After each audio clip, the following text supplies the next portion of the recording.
Hi, everybody. It's Jack here. We'll just wait for about another minute or so to let some more people come into the webinar, and we'll start in about 1 minute. While people are coming in, I might even get different members of the panel to introduce themselves. So we'll do that from my screen. So firstly, Olof, would you like to introduce yourself? Hi, my name is Ólöf Guðni Gestsdóttir. I'm a dietitian and professor at the University of Iceland. And Paula? Hello, my name is Paula. I am an internal medicine physician working with perioperative care and clinical nutrition in hip fracture settings. And Emma? Hi, I'm Emma Sutton. I'm a physio and I'm a researcher at the University of East Anglia in the UK. Great. And Katerina?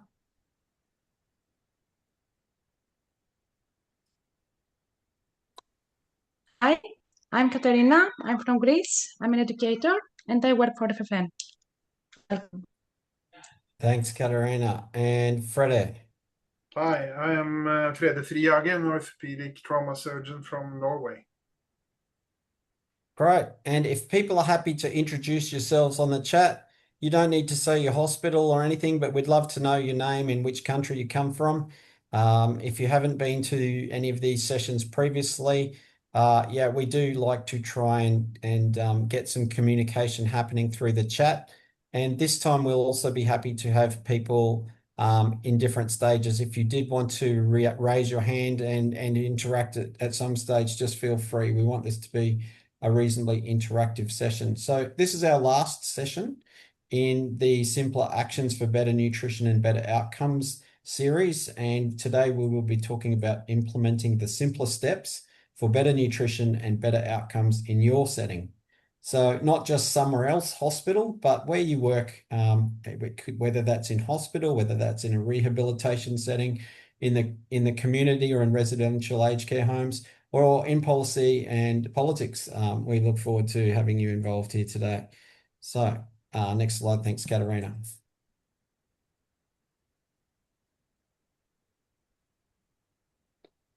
So most of what we'll be talking about today is covered in the Simpler Steps Quick Start Improvement Guide.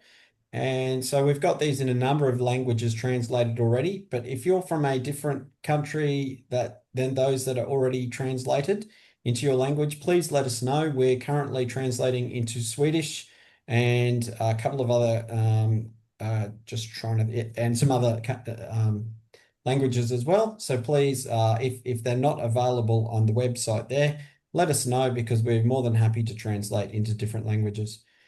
And today we'll be more or less working our way through these quick start guides, but really practically showing you hopefully that these things aren't complicated and that they can be used to help complete the simpler steps for better nutrition and better outcomes. Next slide. Thanks, Katerina.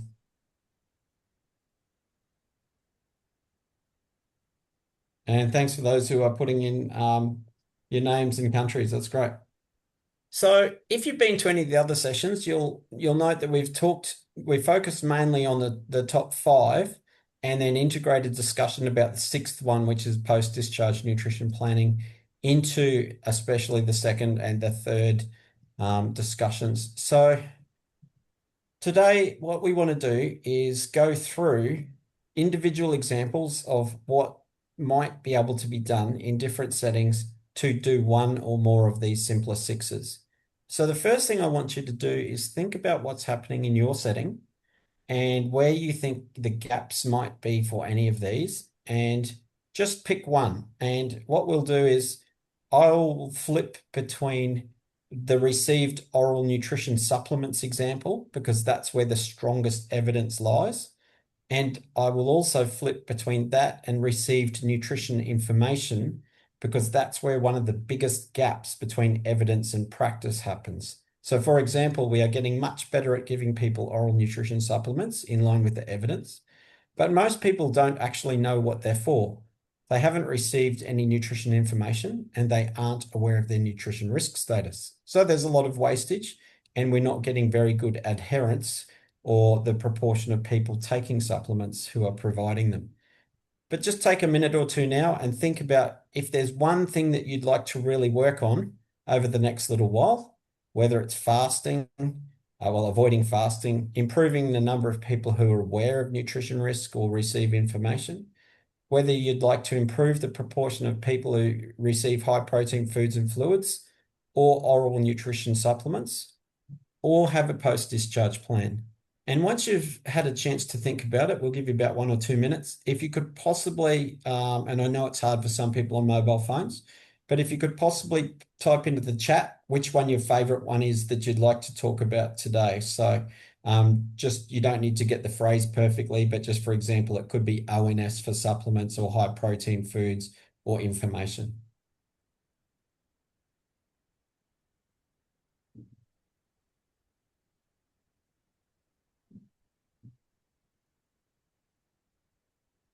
And to the panel, you don't get out of this too lightly. So if you can make sure you don't just send it to the hosts and panels, but send to everybody. And I know you're all doing some things, but there's always room for improvement. So if you can put in which simpler action is your next target for improvement, that would be great.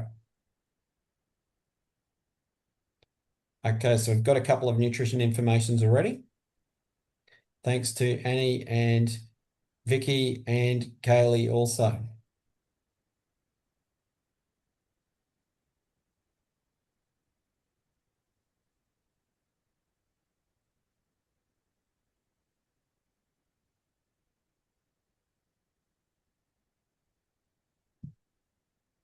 Now, this is what I think is really fascinating. So far, everybody wants to talk about information. And what's interesting to me is there's not a lot of strong evidence for providing people with nutrition information, for example, around supplements in hip fracture or high protein diets, or just general information around nutrition. But it's one of those things. Oh, and thank you, Paola, for also mentioning post-discharge plan. That's really important. But it's what makes sense. And sometimes we need to actually not only do what meta-analyses and forest plots tell us to do, but we need to do what is the thing that is the right thing to do. For those of us, and most of us are probably clinicians looking at what people are doing here, you know that if people get given something, and if they don't know what it's for, if they don't like it very much, they're probably not going to do it. And I know I've used this example previously, but unless I receive information about cancer and how harmful it is, if I've been diagnosed with cancer, if nobody's told me I've got it, and if I don't know that the treatment might mean that I get a good chance of recovery, I'm highly unlikely to receive radiotherapy or to stick with radiotherapy or stick with taking chemotherapy drugs. But if people give me information about it, then I will go, yes, sure, I know it's hard to have the treatment and it does have side effects, but it's worth doing.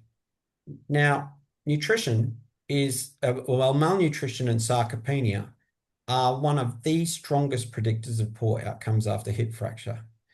And although the evidence isn't strong, after other fractures, particularly I would suggest things like periprosthetic fractures. And yet, we are starting to do things about it, which is great, like high protein foods and fluids and receiving supplements. But most people still do not receive information and are not aware of their risk.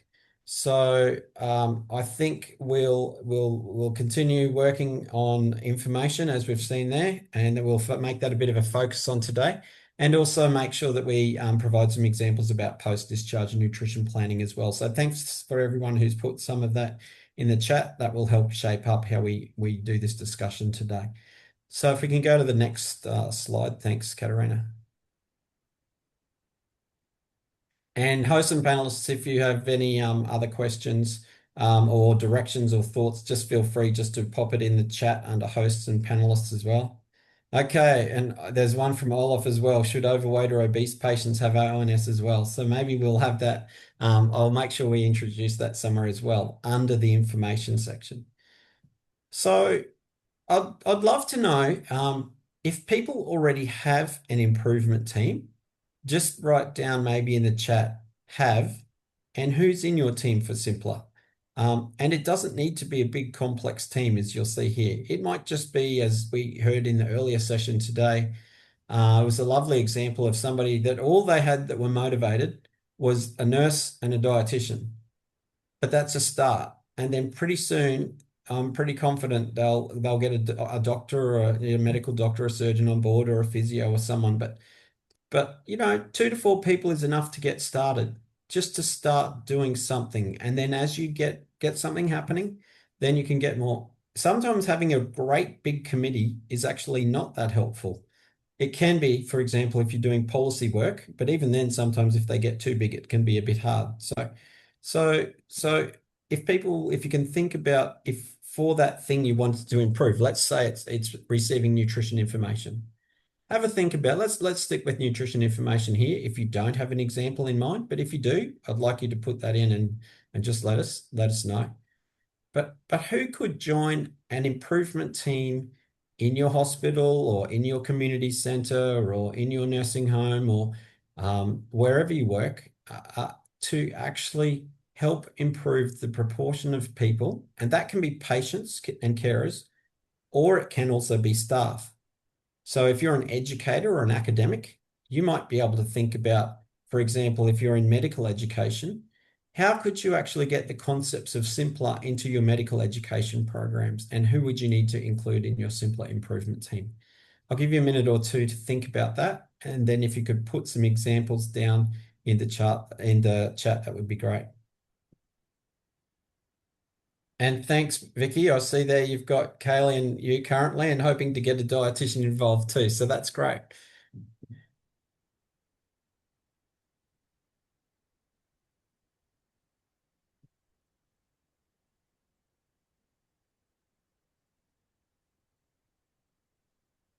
Thank you, Emma. That's a really important point about patient engagement and patient and carer engagement. And so we did talk about this for a reasonable amount of time across a number of different parts of the session this morning. So thanks for raising that nice and early. And as we work our way through this, you'll probably find there's different levels at which we can engage people during the implementation. And one of them, as Emma's pointed out, is actually in the improvement team. So that's more of a collaboration or even sometimes an empowerment level of engagement. Whereas as we go down into some of the other areas, it's also very appropriate to do different levels of engagement. For example, consultation about some of the measures that are used. But definitely getting consumers in early can be very helpful and keep us honest and remembering why we're doing these things. If anybody wants to talk to any of these, or if you're on a mobile and you can't raise your hand or you can't put something in the chat, please, if you can unmute yourself and just say something, I'll give about 30 seconds for anybody else to either speak or add something else to the chat.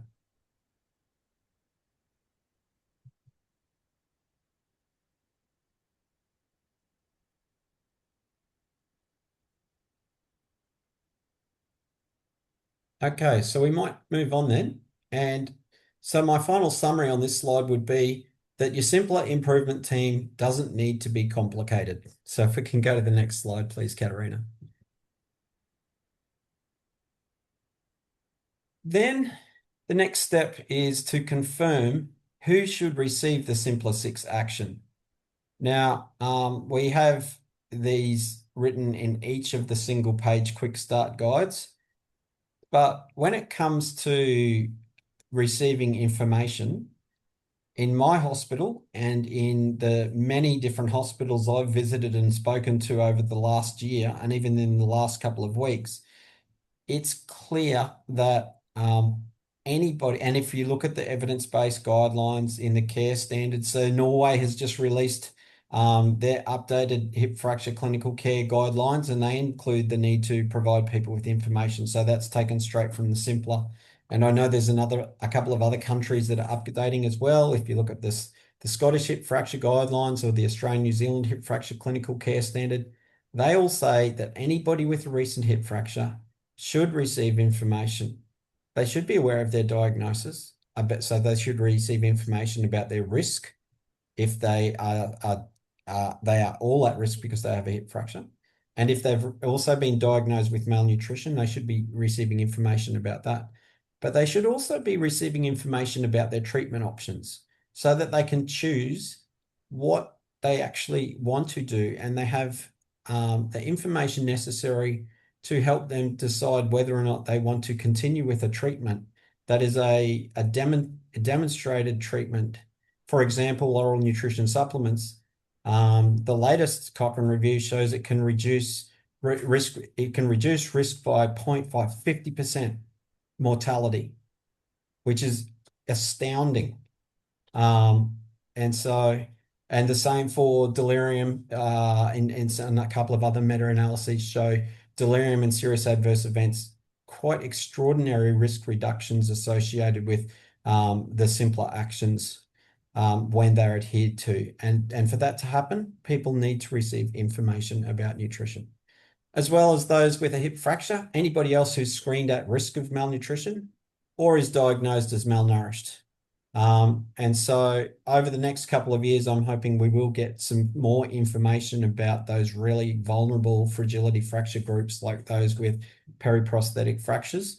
I think we should treat them like hip fractures personally, and so they should all receive information as well. But that's just what I think, and that's what I'm just a proxy for many different hospitals I've visited. But I'd love to know from everybody here, at the moment, I know many places around the world are not receiving information unless they are seen by a dietitian or seen by another nutrition specialist after a referral, and then receive a thorough nutrition assessment, and then actually then way later than initially being admitted, receive some form of information about nutrition. So who do you think should receive the information? All hip fracture patients or just those who get a diagnosis, for example? Okay, so Fiona Hansel, great question. I'll get Katerina to answer that one in the chat. So Katerina, can you just check that up? And I'm certain we will be able to make something happen here. If it's not already planned, I'm sorry, I can't remember what's happening in the space in terms of certificates. So, okay, so anybody got any thoughts about, okay. So the nursing assistants are some examples of people who can give information. So that's the who can give as well. So we'll get to those ones. All patients from Kaylee. Okay, great.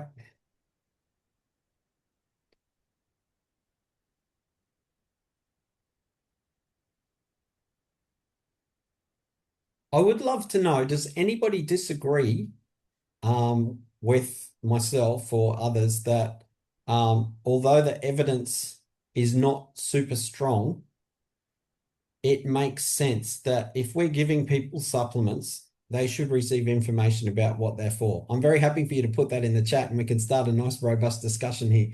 But I'm pretty confident. Oh, no, I won't say that. I'll leave it open. So if you think that, we should just be giving things out and not taking the time to say what they're for, please pop them in the chat. Okay, so yes, please, if you need a certificate of webinar attendance, maybe just pop that in.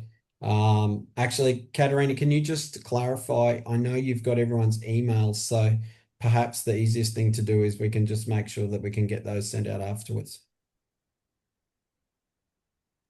Yes, certificates will be sent. Great, perfect. And thanks for asking. Who was that? I'll just go back. Fiona, thanks for asking that question. Great work. So it looks like we all agree that it just makes sense to give people nutrition information and also make sure if you've got a harmful diagnosis, you're offered the opportunity to learn more about that diagnosis. So if we go to the next slide, then thanks, Katerina. So set a simpler aim. Funnily enough, this one is actually already on nutrition information. So it might be as simple as most of the people in our unit at risk of malnutrition have not received information about nutrition. So the aim next month, at least half of our patients or their carers will have received nutrition information and be given something easy to read. So I don't necessarily want us to talk about strategies at this stage, but just aims. So if you could think about if you're doing something different from nutrition information, think about what your aim might be, but otherwise in about a minute or so, we'll move through to the fourth one.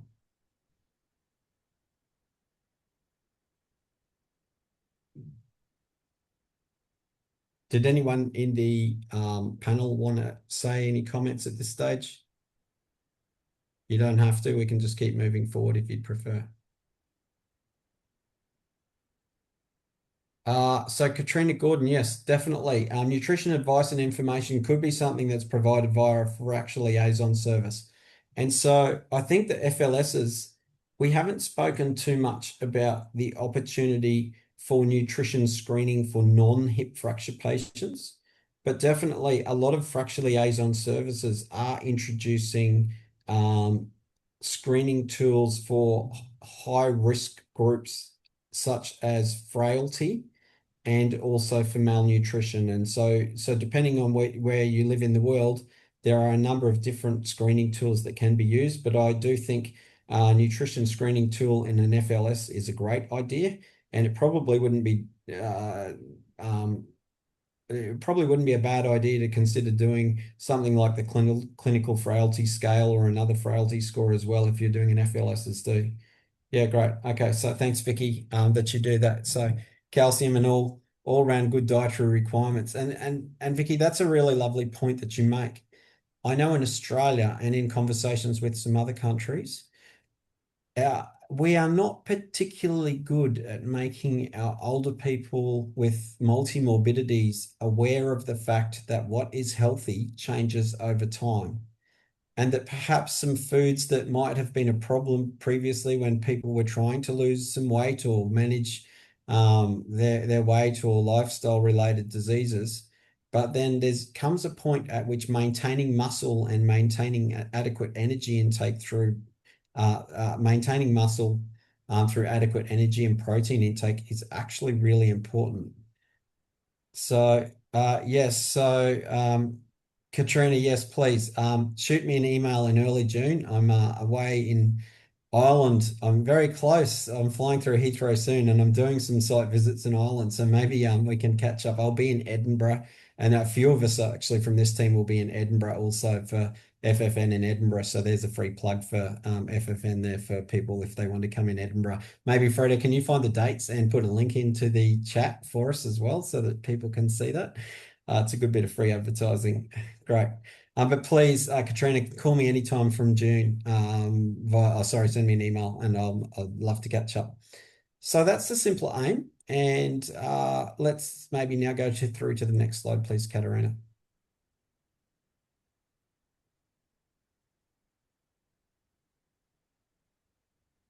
Okay, now we will stick, this one's around oral nutrition supplements. I will briefly mention just my favorite one from this group, and then we'll go back to maybe post-discharge nutrition care plan and then received information. Thanks, Freda. That's Olaf sent the link there in already, so she's pretty quick, Freda. And so the one measure that I really like using for oral nutrition supplements is, has anybody asked you what these are for? And this is such a helpful question to ask, because if people know why they're getting something and what it's for, then they are given a choice. They can then make an informed consent decision about whether they want to proceed with treatment or not proceed with treatment. And either of those can be an entirely appropriate decision and the right thing to do, depending on who you are and what your context is. But we need to make sure people, whether it's patients or their carers, if, for example, people have delirium or cognitive impairment, which I know is very common in hip fracture, especially immediately post-surgery, but it's still worth giving it our best effort, and we're a long way off giving it our best effort in many hospitals. So I'll give another example maybe for a post-discharge nutrition plan, and that's one that we've done two different ways in our hospital. And I might cast it to some of the other members as well, because I know at least one of our panel is doing some excellent work in this space, and I'll get them to talk about that. Whoever you are, there's a couple of you, I believe. But I know I have a couple of PhD students who are doing some outstanding work looking at post-discharge nutrition care after hip fracture. And one of the things we've done is we've looked at charts and discharge summaries, so the discharge information that goes to ongoing care providers, just to see if nutrition status is in there for those who are malnourished, and if the patient has a nutrition treatment plan as part of that plan. That's one way of doing it. Another one is to see if they've been just given any information about nutrition at the time of discharge and for ongoing follow-up activities. But again, the best one I've found is we're following some people up as part of one of the studies. We're following people up to ask them what is happening in terms of nutrition after they go home. And the results are showing that there's an amazing opportunity for improvement. And let's just put it that way. So we'll put it very positively, that there's a very, very big chance for improvement. And at that point, I might pass through to any others in the panel to see if they've got any thoughts around how you can measure whether or not people are good at getting or wanting nutrition care after discharge. What was the question, Jack? If people want to continue with the nutrition care after discharge? Yeah, even if people have got how would you know in your setting, Freda, if people even want information after discharge, or if they're receiving information? Do you have some people that chase that up and ask questions about how care's going, or if they've got any questions? Yeah, I think for a hospital tradition like ours, where we don't do formal audits of almost anything, this would never turn up in a formal audit or in any other quality measure that we use. So like of making the testing really easy, like auditing 10 charts. I did that with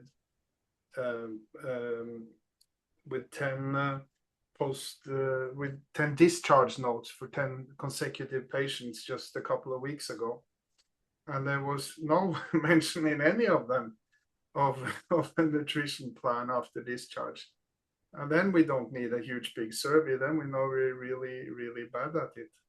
So no need to go further. Just start the improvement work and hopefully read 10 more in a month or two and see if it has improved. Perfect. Thanks, Freda. That's a great example. Did anyone else have any examples? Online as well, please. If you want to just put your hand up or unmute yourself, or yeah, Paula. Here in Brazil, it's like we have a huge inequality of some research from our patients. So sometimes they don't have much money to have healthy food after the discharge. And it was something that we realized in a previous project where I supervised 2 master students. And then when these patients came back to the orthopedist, they were dehydrated and they had lost weight. And so we had to include the social worker with us to help us for this patient to get access to the better nutrition after discharge. Because if the dietitian or the social worker identify this, so we can prescribe some supplements, or we can get some different, there are some like a box of foods or things like that. So it was something that we realized here. There are people all around the world, not only from the high-income countries. So sometimes it could be useful for you to include a social worker for the discharge. And then we have a post hip fracture outpatient clinics. So the patients come back to the orthopedist and also for our assistants. We are not exactly AFLS, but we treat osteoporosis, but we also have this look to increase protein and increase calcium. So yeah, this is one example of what we did, what we are doing here in our center. Yeah, thanks, Paula. And I know Freda and some other sites in Norway as well, and at least one in Portugal. I think there's a second one. I've only visited 2 sites so far, but there are some less formal. They're not informal. They are quite reasonably structured, but just phone call follow-ups that are being done after people have gone home. And often nutrition is one of the top things that I know, Freddie, I think it was in the top 3 that people do want to know about. But it's very easy if you're doing any phone call follow-ups to patients to just maybe ask, did you receive any information when you were leaving hospital about what to do after you go home? I'm not going to tell you exactly what question to ask. These are questions you and your team can ask and come up with. Or did somebody, who's your ongoing care provider, and did they get any information about what happened with your nutrition in hospital? Or there's some very simple patient-reported questions that can be put in that don't take very long, and they don't need to be done all the time, because I know these phone calls need to be kept short. But you can just do them maybe for 1 week, and then maybe change it to asking about delirium management or pressure injury management or mobilization after going home questions or whatever it is. But we can do much better in terms of ongoing care outside of the 4 walls of the hospital. I'll just have a look at this question here from Emma. So Emma's talking about, you've got an early intervention community team and they look after the patients. It would be great. They'd be great in a position to monitor. And so thinking about how post-discharge nutrition is measured, it definitely does depend on the services available. And in many settings, and this is where it gets very difficult for post-discharge care, we tried to map out all of the post-discharge care options for our hip fracture patients in our service. And it was just too hard because they kept changing and there was so many different communities. So it was quite fragmented. And I'm hopeful we're almost alone in that many hospitals all around the world have just, very streamlined processes where it's this, it's really clear. But it can be quite difficult. And so that's where we, as systems, need to quite firmly reflect about how complex are our systems that these older people with fragility fractures are being discharged into. And is there a way that their care can be supported and coordinated, for example, using teams like that, which Emma has just pointed out to? I might just spend a minute or 2 thinking about simpler measures for receiving information. To me, again, there's 2 really easy ways to do this. You don't even need to audit a chart. You can, at your next team meeting where you've got team members from different disciplines, just ask, how many of you in the last week or in how many of your patients have you provided with information about nutrition or protein?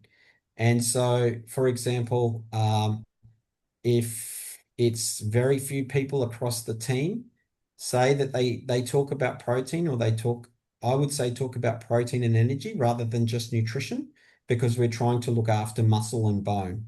And protein is the champion for looking after muscle and bone when it comes to nutrition. Yes, there's vitamin D as well, and so that might be considered. But if we just say nutrition, often our older people are thinking vegetables and fruit, which is not what we're thinking about. We're actually thinking about protein, energy, and maybe vitamin D and micronutrients, but let's just keep it simple and call it protein. If 4 different members of your team talked about protein, then that would be great. So just ask your whole team, how many in the last week have said the word protein to any of your patients? Now, if everybody puts their hand up, I would be pleasantly surprised in many hospitals that if that's the case, so ask your team first, but then go and ask 10 patients with a good memory and see if those things match. Because I think sometimes we think we do a good job as clinicians, but sometimes we either don't make it clear enough, or maybe we just think we do it more often than we actually do. So, but if none of the clinicians put their hands up, then we know we've got a problem, and you don't need to bother the patients because it's clearly not being done. So Freda, I see you've put in your hip fracture hotline in Norway, phone calls to patients, top 3 concerns: nutrition, pain, and mobilization. So thanks, Freda, for putting that in.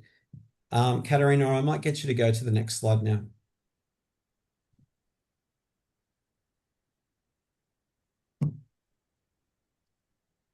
Actually, just go back to the previous one. I see we've got plenty of time still. I'm happy to wait and have an awkward silence for a little bit, but maybe if people could put in the chat, and please feel free to do this, but are there any simple measures that you've done or you think you could do in either your next team meeting, or asking patients, or checking 10 charts, as Freda gave the example before? Please write it down, make a commitment, put it in the chart. If you're doing it, just say doing it and put it down, or done it, what you've done. And if you haven't done it yet, but you think you could do it in the next week or 2 or 3, when you've got a couple of friends to help, these things only take maybe an hour, even less. Freda, how long did it take you to audit those 10 charts? Well, it took 25 minutes. Okay, so you were able to show that you had a clear problem in 25 minutes. One clinician, 25 minutes. Was that good use of your time, Freda? Yeah, I think so. I, of course, did it because I got this simpler slides a couple of weeks ago, and I thought I'll try that. And we've done it before when we piloted simpler as well. So quick and easy. If you suspect you're really poor at something, or hope that you have really improved, you get a really quick answer. Okay, great. I have a comment on the nutritional information, if I may. Yeah, sure. Because in my experience, these patients, they have heard for the past few years before they broke their hip that they have to eat more. So that's not really enough to just tell them to eat. I think we need to shape our information and contextualize it. And what I use may be a cheap trick, but I tell them that their wound will heal faster and that their fracture will heal faster if they now get their protein and their energy. And I say that as a surgeon. And then I hope the physio says that their muscles are very much needed now, so they have to. So we do it differently from their carers, from their family and friends. We do it in the context of the very troubling issue, the hip fracture that they just got. Yeah, and Freda, you raise a really good point, and we have many different team members, and often different team members have slightly different roles, although we do know that many of these things are shared across different settings. So it's more about what is done rather than who does it. But let's say we've got any occupational therapists online. So you're often very involved in functional status. So you won't need to look very, very far to see that if you've got sarcopenia, or malnutrition, you have worse functional outcomes. And there is good evidence to show that providing simpler nutrition actions can improve functional status by quite a lot. So again, it's saying, well, it's good that you eat some protein, but as Freda said, it's hard, but think of it as your way to improve your function, but don't stop there. Don't stop at, so that then you can meet, if you're a physio, a 5-meter walk test or a timed up and go, or so that you can, achieve the ability to, whatever it is that we measure as health professionals. but ask the patient what their goals are, their own personal goals. For example, do they want to get back to, if it was me, it would be get back to going fishing with, my son or my grandson, hopefully one day. Or granddaughter, actually. My daughter tends to go diving with me more than my son does. But so link it to their goals, and then how the nutrition is actually not just something to be enjoyed, but something that is fundamental to help achieve getting back to the best possible physical and functional status they can reach, not just so that it keeps us happy as health professionals, but so that they can meet their life goals, what it is that they actually want to try and achieve and get back to. So thanks, Freddie. That's a really good point. Yeah, if I may add in. Yeah. Our physios now start to talk about with the people they are working with. They say they have to eat like they are training sport, these patients. And then actually they understand that they have to eat food, they have to eat protein and lots of energy, because for people, if you are saying you have to eat healthy, you think about vegetables and fruits. But if you are training for sport, you are eating proteins, you are eating energy. And people actually understand that much better. Great, Olaf. That's really helpful. That's a great practical example. So have a think about these things, maybe in terms of what things you're measuring and testing. We might now go through to the next question.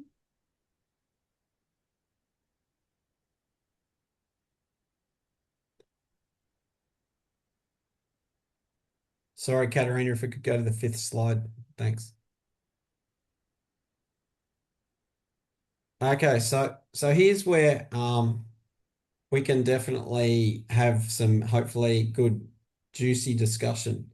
And we might focus on the received information ones. So, Katerina, if you're able to do some amazing work, no, it's probably not possible. Don't worry. We'll just pick off the ones that's there. But if you're on a computer, maybe open up the received information one, because the example I've given there is for the oral nutrition supplements. But what we know is it's not good enough just saying, for example, you need to make sure more people receive information. Having a goal or an aim, a simple aim, doesn't actually achieve anything. What needs to happen is people need to do something, and in implementation science, they give it a very big, long, special word. This is why I do simpler things, is because we've found in implementation, the world makes things far too complicated. And this very big, special word that implementation scientists use is things. There are things that can be done to actually improve outcomes, improve the number of people who actually change their behavior so that the aim is achieved. And what are these things? There's so many different things that can be done. They can be related to policy. They can be related to funding models. They can be related to the environment or staffing. They can be related to people's improving ways of educating people to improve their knowledge and skills. There's many different things that can be done.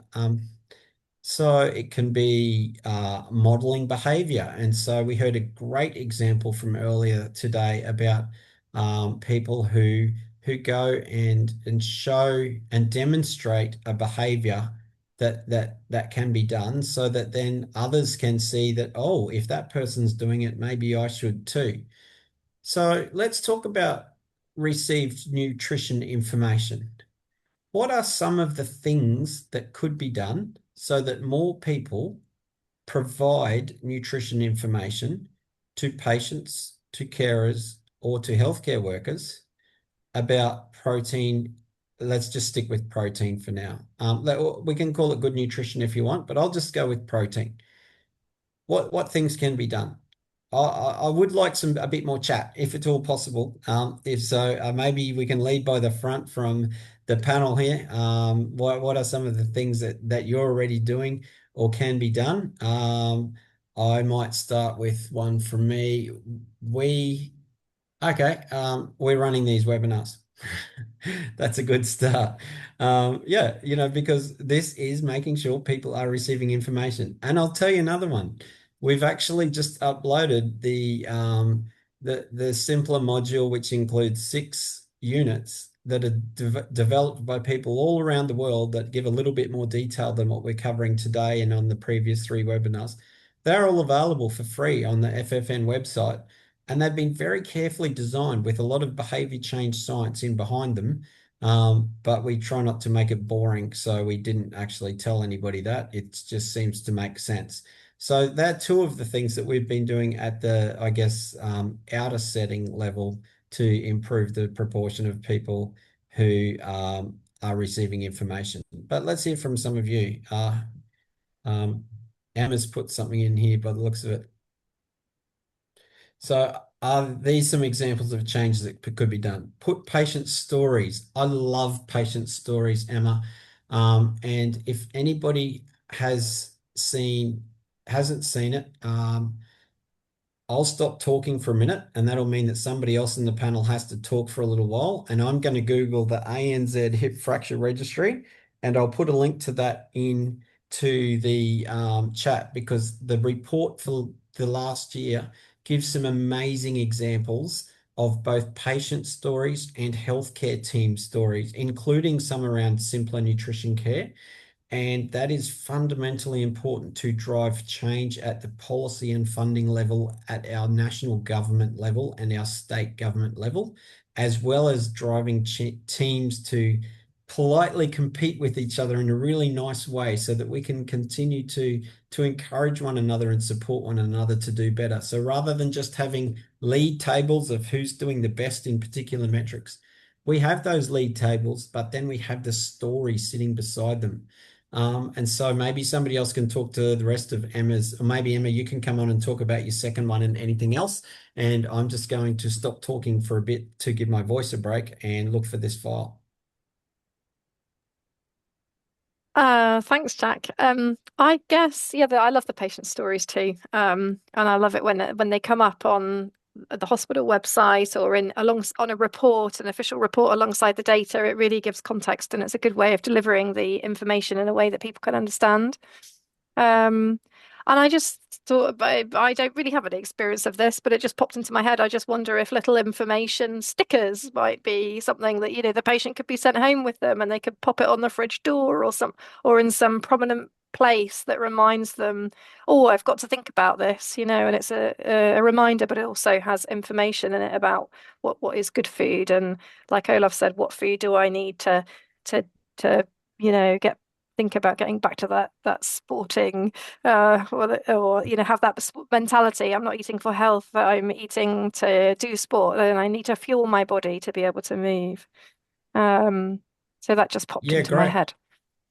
Yeah, that's great, Emma. And we're actually exploring opportunities to also use some more tech versions of those with mHealth push nudges and different ways you can use mobiles and other technologies to help with this in the post-discharge space.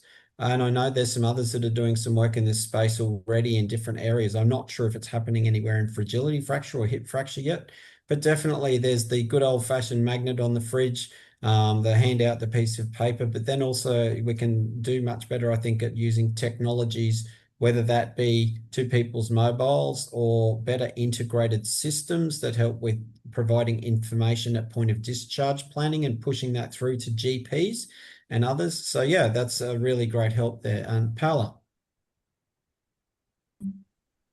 I think Emma gives a very good idea of some sticks with like a very clear and colorful information. I think this could be very helpful. Some patients, they say that they are very, very tired of lots of information in papers. And so what we tried to do was only one paper how to increase calcium and protein, and like some yogurts and the cheese, some pictures of yogurts and cheese and milk. And one tip, like put 2 spoons of milk powder on your milk or on your yogurt. And when they come back for our outpatient clinics, they say, oh, it's very good. We like it, the fortified milk. So, and it's a very, very simple, very easy paper with not with full of information, but I like your idea of a stick. I will try to do one stick for us with milk plus 2 spoons of milk powder. And then I will let you know. Awesome, Paola. And again, these are some very simple but highly effective changes. Frede, he had his hand up, and I think he's, are you there? Yep. Yeah, thank you. Just a couple of our experience that I think have worked for us. One thing is the handout that we give to the hip fracture patients. We have incorporated everything into one handout because, I mean, the physios came with one and the surgeon came with one, but we worked them all together. And we've been really hard with ourselves to make it short enough. I mean, it almost turned to a book when we got the first draft, but now it's like 8 pages. And we give it to the carers and the patients, and that includes nutrition. The other thing we have done is that we've taken oral nutritional supplements into the standard package of medication for all hip fracture patients. So we decided to put them all on it when they're admitted, and then take it away later if somebody clearly doesn't need it, instead of doing it the other way around, to make sure that we got going fast with it. And we got some concerns from management that it would be expensive, but we did a brief calculation and it wasn't all that expensive. So we got an okay from them as well. And that has worked with us. And the next task is, of course, to get them inside the patient, which is one of our major priorities now. Thanks, Frede. And yeah, please, just although we are focusing a little bit on receiving information, there is definitely the post-discharge planning, and there's another 4 simpler 6s that we can talk about if people have some examples there as well. So please don't hold back. Anybody else got any suggestions of changes? Maybe I'll just zoom in a bit on some of these as we go along. And maybe again, those on the panel, if you could just try and screen in and look at some of those examples, not just necessarily to oral nutrition supplements. I think there's one there that stands out is around making roles clear for who does what. Now, it's interesting. So in many settings, it's important not to say who always does an orthogeriatric care process, because what works in one hospital might not work in another hospital and might not work in a different country. For example, there might not even be access to a certain type of profession. In many countries, they have very limited access to geriatricians or to dietitians in hip fracture wards, for example. But wherever you work, when you've got some team members who can do something, if it's not clear who can contribute, then sometimes what happens is nobody does it, because everybody else thinks everybody else is going to do it. And so it is important to have systems in place and have some expectations around who can do things. But as we heard earlier, one of the tricks is you nuance or you make the information or the messaging or the task that happens aligned to what that person's role is. And I'll give some examples. So let's say it's around providing information about oral nutrition supplements. The physio can do that and talk about muscle and that muscles need food. And they can do that on day 2, day 3, day 4, day 5 mobilizations. I wouldn't say day 1, because on day 1, they're probably in a bit of pain and working very hard just to get the person out of bed, because it can take a lot of effort and a lot of work. But but that's not a rule. But talk as a team, like if the physio is interested in talking about muscle medicine, then when's the best time for them to do that? The geriatricians or the doctors, the treating doctors, if it's the junior surgeons, when should they be providing modeling or information about, the importance of protein foods and which foods are high in protein? And so we heard from somebody earlier today that they actually plan their ward rounds as a geriatrician around meal times, not to interrupt meal times, but to actually encourage and support patients to eat protein and energy foods during meal times. And so that to me is amazing. They can interrupt meal times as much as they like if they're talking about the importance of foods and medicine. And I think that's sometimes where protected meal times has gone a bit wrong, is everybody runs away instead of supporting meal times. So we tend to go with supported meal times or assisted meal times instead these days.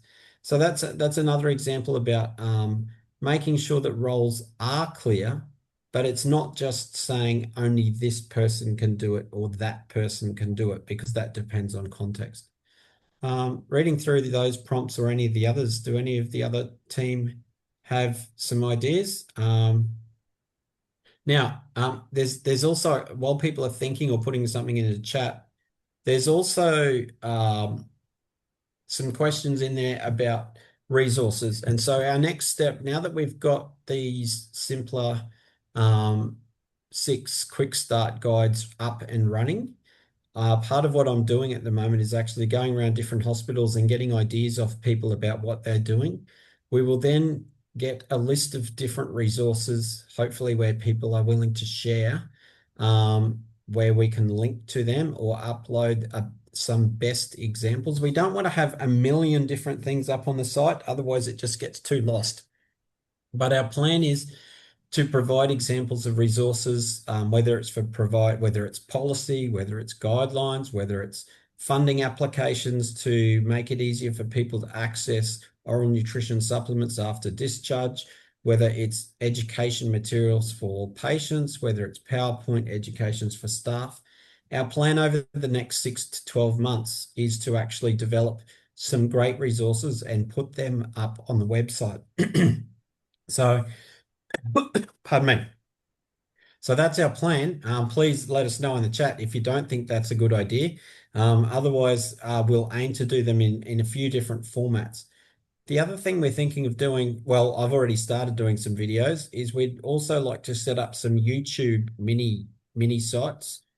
So just 30 to 60-second micro videos of what different people are doing for each of the simpler actions in their sites. So I'd be very interested to know if people think that that would be something that would be worth considering as well. We are going to trial it, but and as well, if you've got anything that you would like to share about what you're doing, we'd love to capture that in a very short video. And it doesn't have to be in English. It can be in Portuguese, Brazilian, it can be in LATAM Spanish or Spanish. It can be in Norwegian or Icelandic, because we want to show that these things are happening in different places all over the world, not just in Australia or the UK or Ireland, for example.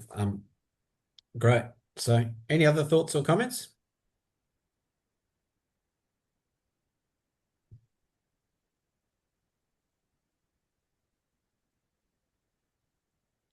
Well, we might go to the next slide then. I have an advice. When you made my video, you managed to delete it, so I had to do it again. So please make sure that Jack doesn't delete your video. Thanks, Freda. That's perfect. You actually didn't make it. You were much nicer to me than what actually happened, Freda, which was I actually asked you to do it twice, and then I deleted you, and then you had to do it twice again. So I actually made the past president of FFN do something 4 times when he should have only had to do it once. So yes, I am getting better though, but it's always good to have a crash test dummy. And that was Freda from Norway. So thanks, Freda, for raising that in an international forum. I appreciate it. So maybe we'll go to the next slide now. Okay, yes. So review and keep going. Great. So what I'd just like to talk about briefly is it's not necessarily a good thing to just say, okay, we'll try something now, let's see how it goes, and then leave it at that. Because often then, if there's not a commitment or a feedback or a process whereby people get together and say, is it working? How's it going? Did it actually work? Do we need to change something? So the model for improvement uses the terminology plan, do, study, act. But I get a bit confused between some of those, and I know a few of my colleagues do. So we've made it a bit simpler and just called it select, test, learn, and adapt, and which is kind of similar, but a little bit different. But when you've decided you want to do something to change, how will you actually work with those around you and your patients, as we heard from Amber before, or healthcare workers that aren't as part of your team, or whether it's your hospital executive or whoever it is? How will you actually, as you're going through your improvement process, firstly, get together again to see how things are going? And I'll give a very practical example. Let's say for me, we are looking at, in our site, improving the number of people who receive access to high protein foods and fluids after discharge, and also receive oral nutrition supplements and information.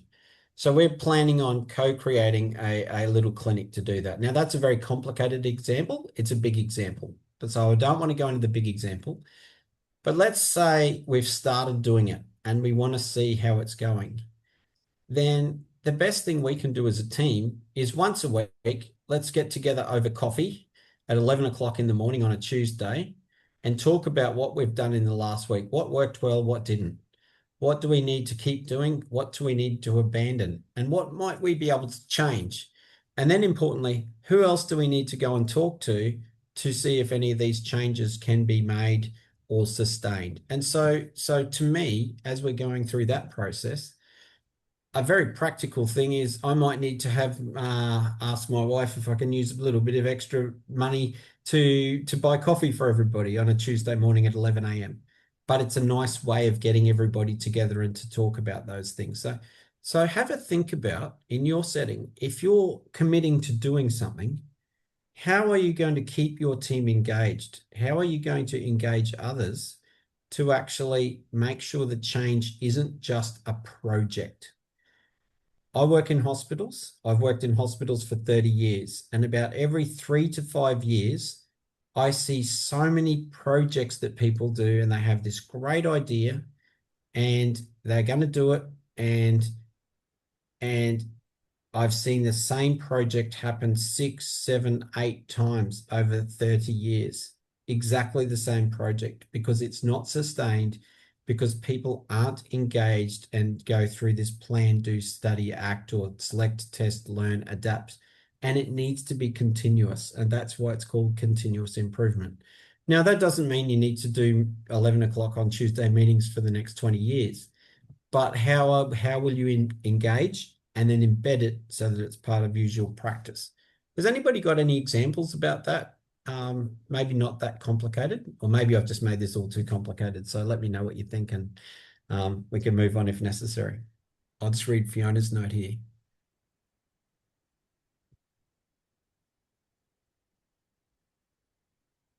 Yeah, great. So Fiona, I see you've got a pharmacist who's available. Yeah, sure. So we actually have got some yeah, maybe best thing to do is, Paula, if you and Fiona want to talk, I'd love to just get a pharmacist engaged from that angle. Is there any other questions or comments in there? May I ask a question which is slightly unrelated? Yeah, sure.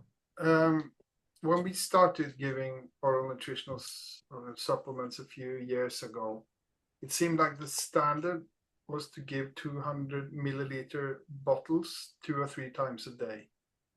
Yes. And I believe you and others have commented, which is my experience as well, that that's a lot. I mean, it's a large volume. Is it as much protein in the bottles with less volume, like 100 milliliters, 125? There are definitely very nutrient dense, so high protein and high calorie supplements. So I won't go into the details because they're slightly different for different products and they're different in different companies. All I'll do is say I've been asking this question for every site I visited over the last year because there is a little bit of evidence, but it's not very clear. But what most people find is giving people between 60 and 125 mils at a maximum. So the lowest volumes I've heard is 60 mils, but most people are doing either 80 mils 3 times a day, which is less than what the ESPEN guidelines recommend, but there's no waste and they take it routinely as a medicine every time. Once you go up to about 120, you're more likely to meet what the guidelines say, but for some people, you are less likely that they will be able to manage it all every day for the amount of time they're in hospital. And I'm certain for those of you who work in fragility fracture settings, just serving more food to people can be a bad thing because they eat even less. They're just overwhelmed. So my suggestion would be, as a clinician, try and find the most nutrient dense, highest protein product and maybe give them, test it and see how much they can take. But please, I would suggest audit. If you are just leaving 220 or 230, 40 mil boxes or cartons or 200 mil drinks beside the bed, have a look at how much is wasted and whether or not there might be a better way of doing it that's treating it as a supplement. I'm certain there will be some stronger evidence come out around this in the next couple of years. But in the meantime, please, if you are just leaving big cartons or big bottles beside the bed, check your wastage. I know in the UK, I've had a lot of feedback that there is a lot of wastage in the UK, and that's because often they are just left and then it's the next patient because the nurses and whoever else is handing them out are just too busy to make them into smaller volumes and tell people what they're for. So does that answer your question okay, Freddie? Thank you. And maybe at this point, we'll just maybe even we'll do these last couple of slides, Katarina, and then I'm just open to any other questions to the panel. So if people have got, so we'll just talk to this. So in the end, if you want to improve the number of patients who receive the simpler 6, don't get complicated, just keep it simpler. So, if the evidence says, you should do exactly this amount for that amount of grams and that time, that's great if that's what the evidence says, but the evidence was probably not done in your hospital. So please, even if the evidence base is really strong for something, ask 10 patients, check 10 charts, ask 10 clinicians, does it actually work in the real world? What we know is that people who are older, multi-morbid, and have had a hip fracture are older, so they have increased, they have endocrine and hormonal changes that mean they are more likely to have sarcopenia or osteosarcopenia. They also have a number of different disease processes often that means they are more likely to have endocrine and hormonal changes. They are likely to be immobile after their surgery for at least a short period of time and sometimes for quite a long time while they're waiting for surgery. And we know nearly all patients don't get enough protein and energy. Those 3 things that I just said are the strongest predictors of sarcopenia or osteosarcopenia. So muscle loss and loss of muscle strength and function. There's different, we can get into lots of arguments about the definitions, but also poor ability of the bone to repair itself and heal because there's some seriously wrong things happening in the bone. And we know that we're getting better at mobilizing people. We can't really prevent most of the aging and disease-related endocrine and hormonal changes. And so that means the main thing that we've got left to fight osteosarcopenia and sarcopenia with is better nutrition for better outcomes. Let's just work together in your teams to find out novel, innovative ways that aren't rocket science to improve the proportion of people who receive the Simpler-6. Next slide, please. All the information that we've spoken about is on the Simpler Global Hub, and I'm confident that by the end of the year, and that sounds like a long way away, but it won't be, we will have also a growing list of resources that will have been through a rigorous checklist by different members of our FFN regional Simpler champions teams to look at, well, which out of all of these resources, which ones do we think are most helpful, so that we can be assured that the ones we're putting up there are going to be useful for most clinicians in different places around the world. But in the meantime, if you've got any great resources, please send them through to us so that we can start looking at these and so that we can upload them to the website or link to where they're already available in another website. And so I think that's it. Just next slide, Katerina. Yeah, so has anybody got any final, yeah, so there's, I could see Vicky said you're using a compact form, and a lot of sites are finding them quite useful. Yeah, and it even comes down to practical things like storage, how they can be stored, what's available in your hospital, cost, price, benefit. There's so many different things that can be done in that space. So has anyone else got any final questions at all or comments?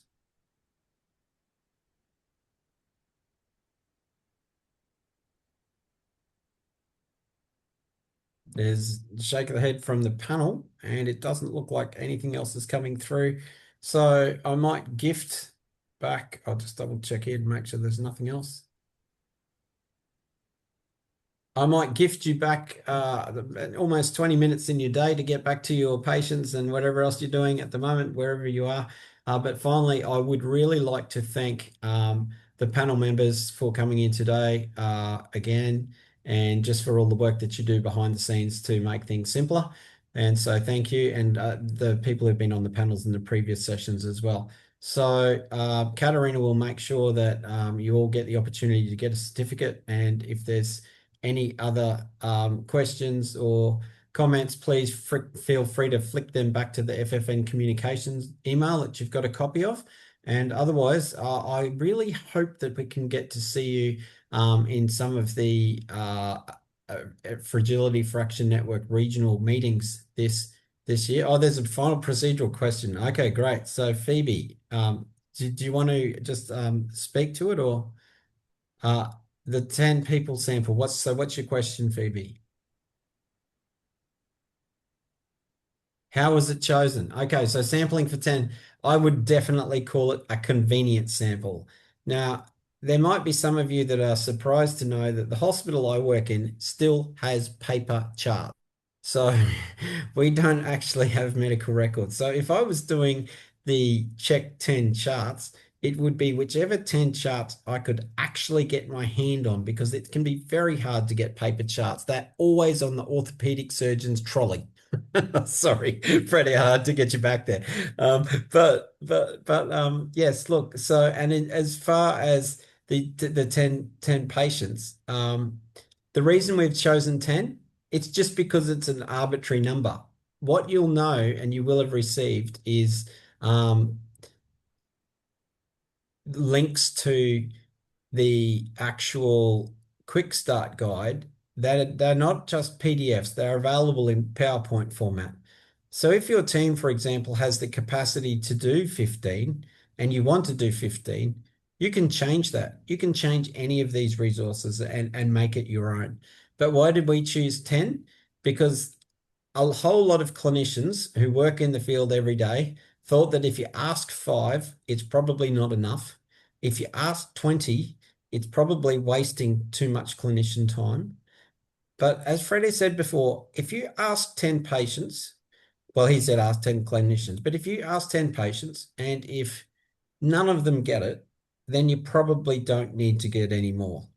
But if you check with 10 patients or check with 10 charts and it's not really clear, then you've got a decision. You can do another 20 which would take maybe, depending on your time, another couple of hours. Or you can start doing something simpler based on what you found, and then 3 or 4 weeks later or 2 weeks later, then check another 10. Now that means technically you've checked 20, but it also means that you can check another 10 and then see if things are starting to improve or not. Now, it's not research, and you won't be able to do linear regression or binomial regression or anything like that on this data, because it's only 10 non-random like patients that just are sitting in a bed. But we don't need to prove that what we're doing improves outcomes, because all of these things we know improve outcomes. So we just need to know if it's happening. So the 10 patients is just to see if the care process is happening. It's not to see if it's going to keep people in hospital for less time, or if it's going to mean less people die. You can't do that by just asking 10 patients. You can't do that by just asking 10 clinicians. But we don't need to do that. There's meta-analyses, there's clinical standards, there's guidelines that all say that we should be doing these things. So we don't need to do them in a high level of detail. We just need to do them to analyze the processes. Are the processes, the things, as I said, are these things being done that we know lead to better nutrition and better outcomes? So I hope that answers everybody's questions. And on that note, I'd just like to say thanks all. It's been a pleasure having you, and I really hope that you can do some simpler things in your own setting to get better outcomes for your patients, their carers, and your teams. Thanks all. Bye. Thank you. Bye.